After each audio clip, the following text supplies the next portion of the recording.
नहीं हो सकता। दोनों बच्चियों को यहाँ बेदर्दी से जो है वो कत्ल करके वो जो मुल्ज़मान थे वो कैसे यहाँ से फ़रार हो गए। मुल्ज़मान कैसे इस दरवाज़े को खुलवा कर इस घर के अंदर दाखिल हुए। मेरी बेटी ने हाथ जोड़कर उनसे माफ़ी मांग रही थी कि खुदा का वास्ता है हमें कुछ मत कहना। ये वो सेफ अलमारी है। यहाँ से जो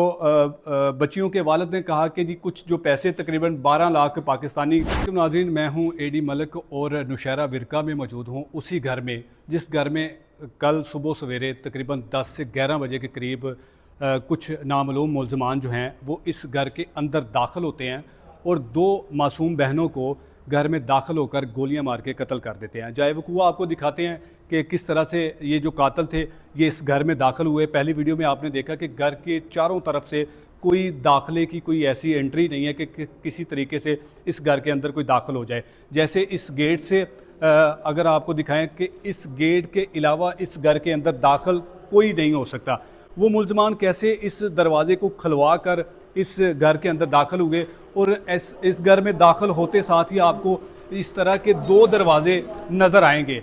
ये दरवाज़ा भी बंद था और उसके अलावा ये दरवाज़ा भी जो था ये भी बंद था। अब कातिल किस तरह से दाखिल हुए और इस घर के अंदर जैसे ही पहुंचते हैं तो इस घर के यहाँ पर जो एक बच्ची आयशा जिसके वालिदैन ने बताया कि वो यहाँ पर बैठी थी जब उनके वालिदैन बच्चों को जो बैंक से लेकर रकम आए थे वो उन्होंने दी, तो उसके बाद कुछ ख़रीदारी के सिलसिले में वो बाज़ार चले जाते हैं। तो उसके बाद कौन जो मुल्ज़म था वो कैसे इस घर में दाखिल हुआ और दाखिल होते साथ ही वो इस कमरे के अंदर दाखिल होते हैं और इसी कमरे में यहाँ पर जहाँ पर मैं खड़ा हूँ इस जगह पर दोनों बच्चियाँ जो हैं वो गिरी पड़ी थी। बच्चियों के वालिद ने बताया कि एक मेरी बेटी ने हाथ जोड़कर उनसे माफ़ी मांग रही थी कि खुदा का वास्ता है हमें कुछ मत कहना। यहाँ पर इस कदर खून यहाँ पर पड़ा हुआ हम आपको दिखा नहीं सकते, लेकिन जो वजह थी जो कत्ल की या फिर जो इस कत्ल को डकैती का रंग दिया जा रहा है कि ये वो सेफ अलमारी है। यहाँ से जो बच्चियों के वालिद ने कहा कि जी कुछ जो पैसे तकरीबन 12 लाख पाकिस्तानी करेंसी और तकरीबन 3000 जो यूरो थे वो भी पड़े थे। इस अलमारी से पहले उन्होंने जो है वो लूट मार की, पैसे निकलवाए, यहाँ से बच्चियों को असले के ज़ोर पर उन्होंने यरगमाल किया और फिर उसके बाद बच्चियों को उनके चेहरों पर गोलियां मारकर उन्हें कत्ल कर दिया। नाज़रीन, इस कत्ल की जो अफसोसनाक जो वारदात है, अब इसके पीछे जो कातिल हैं वो कौन हो सकते हैं, क्योंकि इस घर के अंदर दाखिल होने के लिए जो हमने आपको गेट दिखाया कि वो गेट के अलावा इस कमरे के अंदर कोई दाखिल नहीं हो सकता। दोनों बच्चियों को यहाँ बेदर्दी से जो है वो कत्ल करके वो जो मुल्ज़मान थे वो कैसे यहाँ से फ़रार हो गए। सीढ़ियों की तरफ भी मैं आपको लेके चाहता हूँ कि जो कातिल हैं क्या वो सीढ़ियों से दाखिल होकर आए हैं या फिर जो कत्ल करने के बाद वो कहीं यहाँ से ऊपर जो है वो सीढ़ियों की तरफ से तो नहीं चले गए। तो ये दरवाज़ा भी जो है वो यहाँ से बंद है,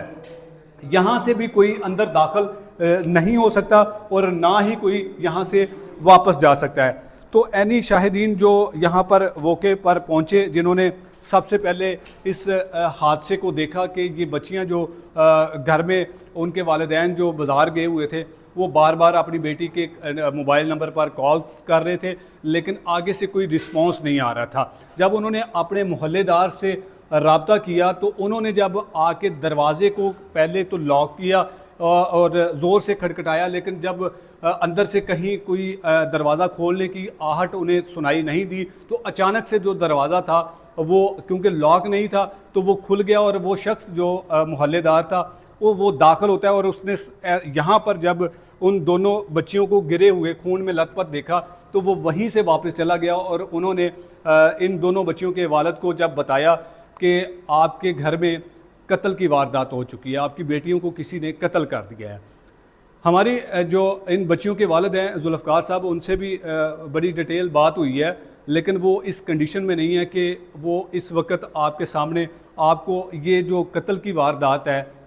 किस तरह से इनकी बेटियों को कत्ल किया और कत्ल करने वाले जो मुल्ज़मान हैं वो कौन है वो नहीं बता सकते, क्योंकि वो इस हालत में नहीं है। इतना बड़ा सदमा है। उनकी दोनों जवान बेटियां जो कि एक यूनिवर्सिटी में पढ़ती थी, एक कॉलेज में पढ़ती थी, और ख़ुद वो जो है वो इटली में अपने बच्चों की कफ़ालत के सिलसिले में कई सालों से जो है वो वहाँ पर मौजूद थे। चंद दिन पहले, इस वकूए से चंद रोज़ पहले, 2 दिन पहले पाकिस्तान आते हैं, और फिर उसके बाद इतना बड़ा जो हादसा है वो उनके साथ पेश आ जाता है। उनके मुताबिक ये कहना है कि इससे पहले कुछ लोग जो हैं वो इनको थ्रेड कर रहे थे, कुछ लोग इनसे भत्ता मांगने की कोशिश कर रहे थे। जब इन्होंने अपनी मुतलका पुलिस को बताया तो हमारी पुलिस, जिनकी ये रवायत है, जिनकी ये रविश है कि अगर कोई शख्स अपने साथ होने वाली किसी ऐसी कहानी के बारे में आपको इतला देता है, या फिर कुछ अपने साथ कुछ होने वाला कोई ऐसा अफसोसनाक वाक़या से पहले वो पुलिस को इतला देता है, तो पुलिस इस कान से सुनती है और इस कान से निकाल देती है। अगर पुलिस ने तब इनकी कंप्लेन पर अमल किया होता और उन नामालूम मुल्ज़मान की जो है वो निशानदेही की होती, उनको गिरफ्तार किया होता, तो आज ये 2 मासूम बहनें इस तरह बेदर्दी से कत्ल ना होती। हम इस जाए वकूआ पर आकर हमने आपको ये तमाम तर मनाज़र दिखाए, ऐनी शाहिदीन की भी आपके साथ मुलाकात करवाई कि कैसे दिन दिहाड़े ये जो कत्ल की वारदात हुई है, कौन है जो कातिल जिसने घर में घुसकर इन 2 बहनों को कत्ल किया, या फिर इन 2 बहनों को कत्ल करने के पीछे कोई और साजिश थी, या फिर उनका मकसद कुछ और था कि घर में जितने भी अफराद थे उन तमाम लोगों को मारने का मंसूबा था, जो कि वो अपने इस पूरे मंसूबे में कामयाब नहीं हो सके। पुलिस ने इन बच्चियों के कत्ल की जो वारदात है उसका मुकदमा तो दर्ज कर लिया है, और अब मकतूला के जो घर वाले हैं उनको झूठी तसल्लियाँ दी जा रही हैं कि हम जल्द मुल्ज़मान को गिरफ़्तार कर लेंगे। अब देखना यह है कि पुलिस कब तक इन कातलों को गिरफ़्तार करती है, और इन कातलों को गिरफ़्तार करने के बाद कब इनको निशाने इबरत बनाएगी, हमें इंतज़ार रहेगा। यकीनन इस केस में जो भी नई कोई पेश रफ्त होगी उसके बारे में भी आपको ज़रूर आगाह करेंगे। तब तक के लिए अल्लाह निगहबान।